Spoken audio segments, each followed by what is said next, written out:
So here we are at part 4 of the Israeli-Palestinian conflict on trial. And we left part 3 with the judge addressing the jury. And so here is the judge addressing the jury. Members of the jury, here are the instructions you must follow as you determine your verdict. The question to be decided is the following. Is the Israeli-Palestinian conflict essentially about religious discrimination, deriving from the Old Testament and the Quran, and not essentially about land?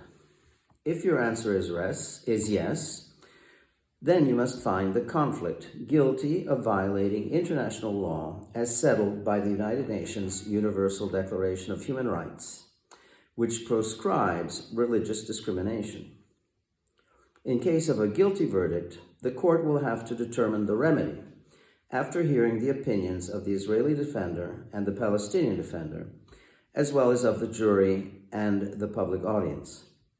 Now, members of the jury, retire to the jury room and return to the jury box when you have reached your verdict. As soon as the members of the jury rise to leave for the jury room, the door at the back of the courtroom opens unexpectedly. An elegant elderly man strides into the middle of the courtroom and addresses the judge, the defenders, the jury, and the public audience. This is Satan. So, Satan, excuse me, Judge, but I have been following the proceedings here, unbeknownst to all of you. I happen to have found out about this very interesting trial and was interested to hear the various opinions on the legality of the Israeli-Palestinian conflict. That interminable conflict is clearly based on religious discrimination and animosity, actually hatred. I should know. In fact, I am the very person involved with God in the book of Job to test Job's faith. Yes, I am Satan, a son of God, not to be confused with the devil of the New Testament, who orchestrates the torture of human beings in hell for eternity, just for punishment. The judge, excuse me, sir, but you must immediately leave the courtroom. You are not authorized to enter it uninvited and interrupt the proceedings, no matter who you claim to be. You are undoubtedly an impostor, not Satan. So please leave immediately. Satan, Your Honor, your disbelief or skepticism is entirely natural and predictable. In fact, this is the first time I've decided to be visible and interact with humans. I am prompted to interrupt your proceedings before the jury issues its verdict and everyone goes home by the desire to illuminate all of you on the holy books, on the Israeli-Palestinian conflict, and on God himself. The judge, sir, please leave the courtroom forthwith. You are clearly not Satan. You are an impostor. Only if you were Satan would the court allow you to speak. But you are not Satan, so leave, or you will be escorted out forcibly. Satan, I see, Your Honor, that I must give you some persuasive evidence that I am indeed Satan. You see that painting of the scales of justice hanging on the wall above and behind you, of Lady Justice? Turn your head around for a moment and look at it. As soon as the judge turns his head around, the painting crashes down to the floor behind him. The judge is startled, as are all those present. So, Your Honor, may I give my little speech to everyone present? The judge, well, you're probably just a magician, but on the remote chance that you are Satan, I'll give you a few minutes to address the court. Satan, thank you, Your Honor. I imagine one of the big questions believers in the holy books of monotheism have is the following. Why is humanity constantly plagued by violence, discord of all types, injustices of all types, immense suffering? Why has God created humans capable of behaving very badly? Why has God allowed evil to saturate world history? The answer is very simple. You know God made humans in his image, right? Well, God is just like you. You enjoy watching war movies, crime movies, romantic movies, erotic movies, horror movies, mystery movies, dramas, comedies, singing contests, sports, reality shows. So does God. Without them, he'd be bored. You humans are his reality show, his main reality show, with unpredictable, fascinating storylines. Yes, it's as simple as that. That's why he created humans with both qualities and flaws. He's particularly struck by how humans are capable of extraordinary accomplishments in science and the arts, and at the same time be so incompetent in solving society's problems such as widespread poverty, violence, abuse, addiction, dishonesty, immorality, corruption, all sorts of discriminations, psychological problems, and repeatedly falling for con man dictators, all due to a poor education and extreme gullibility, naivete, a lack of common sense, a lack of logic.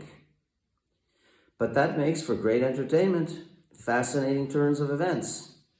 Following the unfolding human reality show has been God's greatest entertainment. But lately, God is getting a little bored with all the terrible nonsense humans continue to perpetrate. So he has authorized me to do the opposite of what we did in the case of Job. We made a bet not to test how deep is humans' faith in God when faced with extreme adversity, but to test whether there is a way for humans to finally reach their potential for good, not for evil. I proposed my solution, and God decided to bet against me. So I will strive to win that bet by explaining to humans around the world how to turn the world into a heaven on earth for the living. God doubts that humans will see the wisdom in my plan of action, even though it is logical and obvious. Why does God have those doubts? Why does he lack confidence in humanity? Because he created humans with a superficial and problematic side, with a capacity for evil and stupidity, and with a curious incapability to solve human problems, even though they are eminently solvable. Those human character shortcomings make for a fascinating and unpredictable reality show, and he believes they cannot be overcome. I want to prove him wrong. So, Your Honor, and members of the jury and the public audience, do I have your attention? Are you interested in my spiel? It's not long. It spells out the solution for humanity. The judge: I'm intrigued, though full of skepticism. Anyhow, sometimes it's worth taking a long shot. Go ahead, just a few minutes, because we have to get on with the jury's verdict and possibly with the remedies. Satan: Thank you, Your Honor. That's encouraging of you. To the members of the jury and the public audience, please keep an open mind and carefully consider my proposals. And forgive me if I sound preachy. I believe, very simply but not simplistically, that all human societal problems are due to a poor level of education amongst the majority of citizens, including politicians. Furthermore, it is important to realize that even citizens with advanced university degrees, whether in law, in medicine, in physics, engineering, computer science, the arts, whatever, they can be inadequately educated if they are only well educated in the topic of their profession, in little else. Having a narrowly focused university education, even one resulting in a PhD, does not mean one is well educated. Many will be insulted by this statement, believing they are well educated simply because of their advanced university degree or because they have won a Nobel Prize. But they are gravely mistaken. Only a broad education makes a person truly well educated. A narrow education, no matter how high the university level, does not make a person truly well educated and capable of properly understanding the world, its problems, which domestic and foreign policy solutions make sense, and which political candidates are really qualified. A narrow education does not even make a person capable of fully enjoying life. So, what's the solution I propose for all nations, including the United States? having all public schools run like the best private schools with strict discipline, lots of homework, and study hall, school uniforms. The importance of school uniforms should not be underestimated, and of crucial importance, with an enlightened curriculum, which includes 4 years of the following courses in high school. 1. Psychology, taught in conjunction with group therapy and good parenting workshops. 2. Economics, finance, investing, putting mainstream theories to the test of statistical correlation and rigorous logic.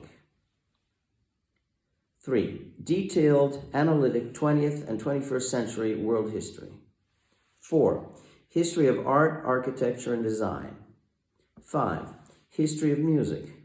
6. The United Nations Charter and its Universal Declaration of Human Rights. 7. The world history of human rights violations. 8. Comparative religion, studied through direct analytic readings of the holy books, along with the history of the major religions. 9. Logic, critical thinking, and media literacy, with case studies. 10. Ethics and empathy, manners and individual responsibility, with case studies. 11. Foreign languages and cultures. 12. Introductory and constitutional law. 13. Latin. If you're wondering about Latin, it's because so many Americans can't even speak correct English, mistaking the usage of he, him, she, her, they, them, me, I. It's just unbelievable, even on cable TV news programs. 14. The major mistakes in economic, social, and foreign policy of the past 100 years in the United States, Latin America, Europe, Africa, and Asia, and which would have been the correct policies. 15. Marketing and advertising. 16. Discussion of current affairs, domestic and foreign, as reported by prestigious newspapers such as the New York Times and the Washington Post in the United States, and serious, honest cable news programs which stick to the facts and don't lie. For uniformity of public school excellence, there must be a prestigious, demanding national high school examination. There must be a prestigious, demanding national high school graduation exam. And to avoid having some students falling behind, all those with academic or psychological difficulties would have individual assistance and study hall after normal school hours. The importance of homework cannot be overstated. Think carefully what an enormous difference such a high school curriculum would make. Think how much more educated you all would be if you had benefited from such an enlightened high school curriculum, even if you have advanced university degrees. And think what an enormous difference individual assistance and study hall would make for students having academic or psychological difficulties. The average level of education would be far above the current one, and the consequence would be a much more serene and prosperous society, economically and socially, with practically no poverty, no violence, no crime, no abuse, no dishonesty, no addiction, no corruption, no serious psychological problems, no political strife, no racial or religious discrimination. As a result, the average standard of living would be much higher and taxes would be greatly reduced. It's a no-brainer. But how many of you will seriously consider this proposal? And how many of you will agree with it and vote for it? How many of you will seek out political candidates making this enlightened public school education reform a priority? I wonder. I'm absolutely certain that the high school graduation exams, which we'd have after this high school curriculum reform, that practically none of our senators, congressmen and women, or presidents or vice presidents would ever get a passing grade, even just this high school graduation test on these topics. And as for college level education, college level exam on these topics, I mean, even less. And that's why we have so many problems that never get solved. Last but not least, it's very important for all public schools to offer students well-organized after-school programs on weekends and during all vacations in the arts and sports and in vocational training. Many students would gladly participate in such programs, making their life much more enjoyable and interesting. This proposal may seem simplistic or ineffective, but it is not. It has never been implemented, which is why your society here in the United States is beset with so many problems. The proposal provides the necessary broad educational base for all high school students, whether they go on to university or not. Most university students do not have time for a broad liberal arts education, needing to narrowly focus on courses preparing them for their profession. That's why such courses must be provided in high school, even if it means lengthening the school day and lengthening the school year. It must be a priority. Our high school graduates will then understand how the modern, highly complex world works, how they can fit in productively, how they can understand themselves and others, how they can lead happy, interesting, enjoyable, rewarding lives. They will avoid poverty, mental problems, violence, and addictions. They will be honest and empathetic. They will not discriminate on the basis of race, religion, gender, sexual orientation, or age. They will treasure human rights and democracy. They will never be fooled by con men or demagogues. They will never vote for dictators. They will always oppose dictators. They will understand the importance of democracy and human rights. They will understand that free markets are absolutely necessary, along with intelligent fiscal and monetary policies. They will not fall for economic policies based on flawed mainstream theories, which obsess about budget deficits and the national debt, ignoring QE, and fail to distinguish between cost push and demand pull inflation. In fact, many mainstream economic theories are flatly contradicted by the statistics of the past 50 years. They will understand how absurd is the mainstream belief that fighting inflation requires recession and high unemployment instead of increasing supply, maintaining employment, and economic growth. They will not be envious or greedy. They will applaud those who contribute to society economically, scientifically, and through the arts, and will not want to soak the rich, understanding the importance of investment and incentives. They will understand that long-term capital gains taxes are counterproductive, reducing investment, the key to economic growth and higher living standards. They will understand that the rich contribute to the nation far beyond any taxes they pay. Therefore, they will not be obsessed with increasing taxes on the wealthy, contrary to the invidious and myopic attitude of many small-minded, economically ignorant politicians and citizens who do not realize how much the wealthy contribute to the nation in terms of companies and jobs created, products and services created, sales tax generated, and charitable contributions.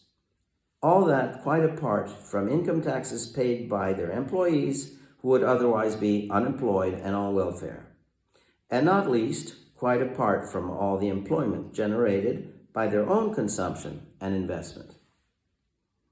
Citizens and politicians on the left must understand that whatever the wealthy do with their money is good for society. They can only do two things: consume and invest. And both of those are positive for the economy and society. What would the United States do without many wealthy individuals and highly profitable companies, and without the free market economy? We'd be a third world country. That's what all Democrats must fully understand, not just give some lip service while invidiously complaining that the wealthy don't pay enough taxes or don't pay their fair share. Who funds venture capital? Who funds risky research in the sciences?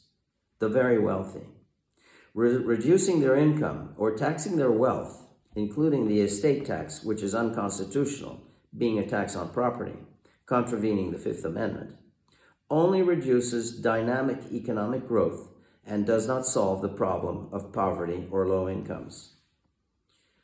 In the United States, one problem is the Republicans mostly think of wealth creation and low taxes with little concern about solving social problems, while the Democrats focus on social problems without really understanding how to solve them and wanting to soak the rich, not understanding how counterproductive that is economically and politically, and not understanding that the only way to sustainably eliminate poverty is to provide a truly excellent public high schools run as the best private schools with an enlightened curriculum.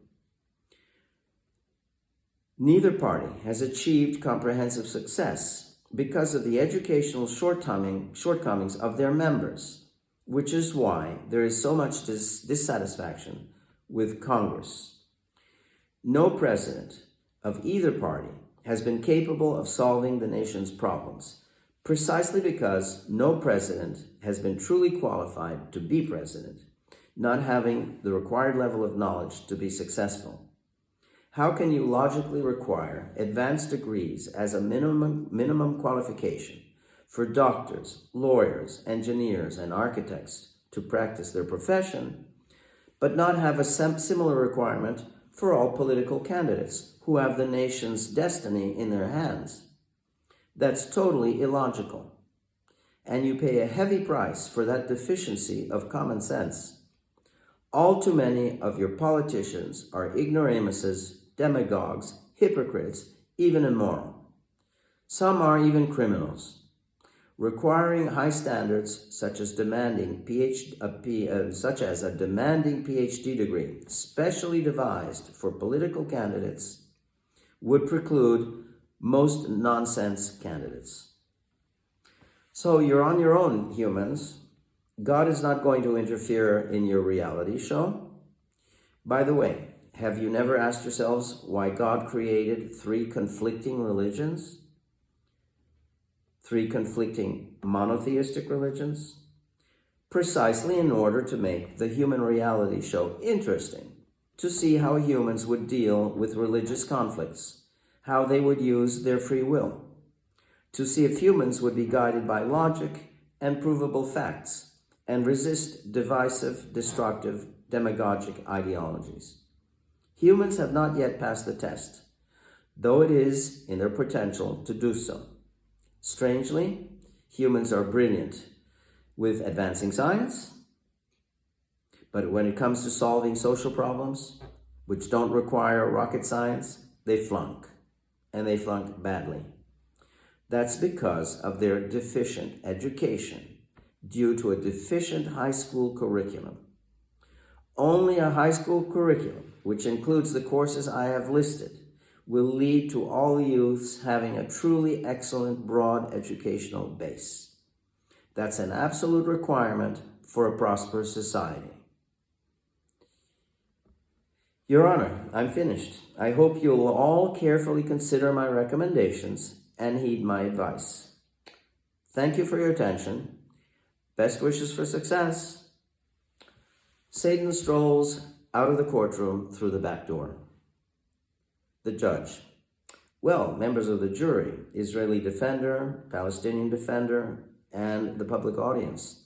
It's been quite unique being in the presence of Satan and hearing his lecture.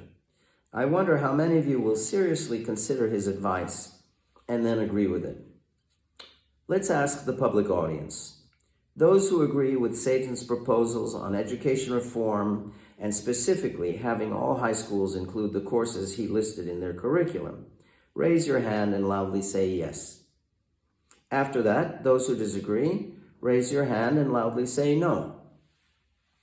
So the public audience votes in the theater. The judge. Well, it seems the yeas have it over the nays.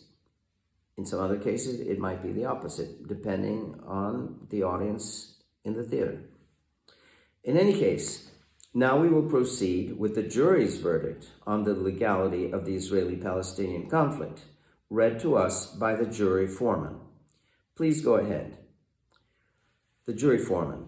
Your Honor, members of the jury cannot come to a unanimous verdict, which is required for a criminal conviction. The judge. I find the jury's inability to reach a unanimous verdict surprising, to say the least. I find the evidence is overwhelming that the conflict is indeed essentially based on religious discrimination and hatred, and that no rational juror could find otherwise. Let me ask the foreman, how many juries out of 12 voted not to convict the conflict, believing it not essentially based on religious discrimination? The jury foreman. 5 jurors, Your Honor. The judge. Let me ask the jurors the following 3 questions, which they will answer anonymously by submitting a written yes or no answer to you, which you will then read out to the court. Question 1. If the Israelis were Muslim, just like the Palestinians, would there be a conflict? Question 2. If the Palestinians were Jewish, just like the Israelis, would there be a conflict? Question 3. If the Israelis and the Palestinians were all atheists, would there be a conflict? The jury foreman. Members of the jury, please write out your 3 yes or no answers and hand them to me. So the jurors write down their answers on a sheet of paper and hand them over to the foreman. Thank you, members of the jury. I will now count the yeas and nays. Question 1. If the Israelis were Muslims, would there be a conflict? 4 yeas and 8 nays. Question 2. If the Palestinians were Jewish, would there be a conflict? 2 yeas and 10 nays. Question 3. If the Israelis and the Palestinians were all atheists, would there be a conflict? 1 yea and 11 nays. The judge. That's an interesting and encouraging result, with many more nays than yeas. But it remains hard to explain the logic behind the yeas, which is totally unsupported by the facts. The Old Testament and the Quran are absolutely, even violently biased. Both are invoked by the majority of Israelis and Palestinians as not just influencing them, but guiding them. Neither the Israelis nor the Palestinians have repudiated the intense religious discrimination and hatred incited by their holy books. Intense religious discrimination and hatred has been the hallmark of their relations since biblical times. In the absence of repudiation of that religious discrimination and hatred incited by their holy books, a rational mind cannot but conclude that religious discrimination, not land, is the essential factor fueling their conflict. Therefore, I will have to rule that the conflict is indeed guilty, being in clear violation of the Universal Declaration of Human Rights' prohibition of religious discrimination. So, what would be the correct remedy? Before proposing it, let's hear the public audience's answer to the 3 questions just answered by the jurors. So, public audience, how many of you would vote, how many of you who would answer question 1, if the Israelis were Muslim, would there be a conflict, with a no, raise your hand and yell out no. Okay. Now, how many of you would answer yes? Okay, it seems the nays are the majority of the audience. Now, public audience, how many of you would answer question 2, if the Palestinians were Jewish, would there be a conflict? With a no. Raise your hand and yell out no. Okay, now how many of you would answer yes? Okay, it seems the nays are the majority of the audience. Finally, public audience, how many of you would answer question 3? If the Israelis and Palestinians were all atheists, would there be a conflict? With a no. Raise your hand and yell out no. Okay. Now, how many of you would answer yes? Okay, it seems the nays, again, are the majority of the audience. it seems clear that the majority of the public audience feels that religious discrimination is indeed the root of the conflict. I find that to be the logical conclusion. Given that, the remedy I propose is the following. The partition plan approved by the United Nations, the only logical and fair solution, should be implemented with both sides of the conflict committing themselves to respecting the partition plan and the United Nations Universal Declaration of Human Rights, along with its charter, which require repudiating religious discrimination and respecting each side's territorial sovereignty. The United Nations also commits itself to enforcing the partition plan, embodying the two-state solution. The Palestinian West Bank and Gaza will be connected by a high-speed train line with adjacent highway bordered on both sides by a security wall patrolled by the Israelis whenever it passes through Israeli territory.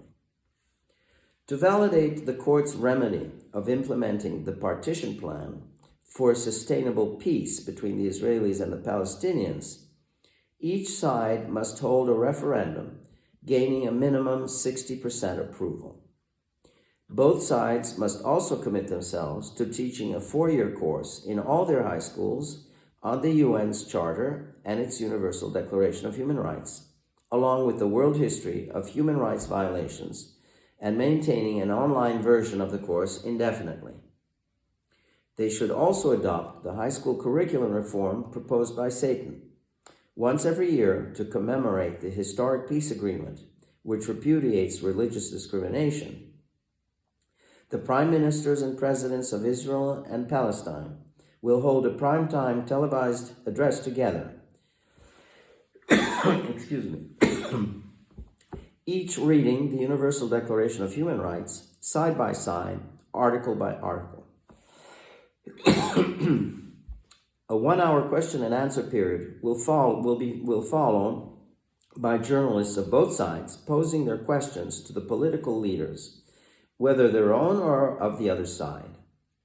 Palestinians, including Hamas, must publicly and formally renounce their anti-Israel stance, repudiate religious discrimination, and embrace the partition plan. And Israelis, while embracing the partition plan, must publicly renounce religious discrimination and their biblical claims to the West Bank. Given the outrageous destruction of Gaza by the grossly disproportionate reaction of the Israelis to the Hamas atrocities of October 7th, 2023, Israel will have to agree to finance half of the cost, with Saudi Arabia and the other Islamic nations agreeing to finance the other half. Gaza Palestinians will be employed for the reconstruction, with each Gaza family losing their home during the Israeli invasion being allocated an apartment. Various reconstruction plans will be designed by top architectural firms and be submitted for approval by a referendum held by the Gazans. The Gaza reconstruction plan will be of the highest aesthetic standards, with the entire coastline developed for public enjoyment, with marinas, restaurants, beach establishments, and parks, which will also serve to greatly benefit the Gaza economy by stimulating international tourism. To be successful and long-lasting, it is clear that all peace agreements must be truly equitable and have the approval of the great majority of both sides. If the partition plan is approved by a solid majority on both sides and is faithfully executed, chances are that Israelis and Palestinians will finally share a sustained economic and social prosperity, along with true reconciliation and even friendship. Let's have a final vote by the public audience on whether its majority approves of the partition plan and the Gaza reconstruction plan as we have outlined. How many of the public audience approve? Raise your hand and yell out yes. Okay. Now, how many of the public audience do not approve of the partition plan and the Gaza reconstruction plan as we have outlined? Raise your hand and yell out no. Okay, it seems the yeas are the majority by a large margin. Perhaps, hopefully, that's a sign that the Israelis and Palestinians would also agree, if given the chance to vote. We will now order an immediate ceasefire in Gaza and that parallel referendums on the partition plan and the Gaza reconstruction plan be held by the Israelis and the Palestinians as soon as possible, within, say, 6 months. The court proceedings are now finished. Thank you, Israeli defenders, Palestinian defenders, the prosecution, members of the jury, and the public audience for your patient attention and participation. May these proceedings quickly lead to the end of the Israeli-Palestinian conflict, to the end of religious discrimination, to full reconciliation and mutual prosperity. Copyright, Edward Sonino, 2024. Written on May 14th, 2024. Thank you for your attention, and I hope you will have enjoyed my reading of the play script, and I hope you will be able to see it on the stage and maybe even in a movie in the not too distant future. Thanks for your attention.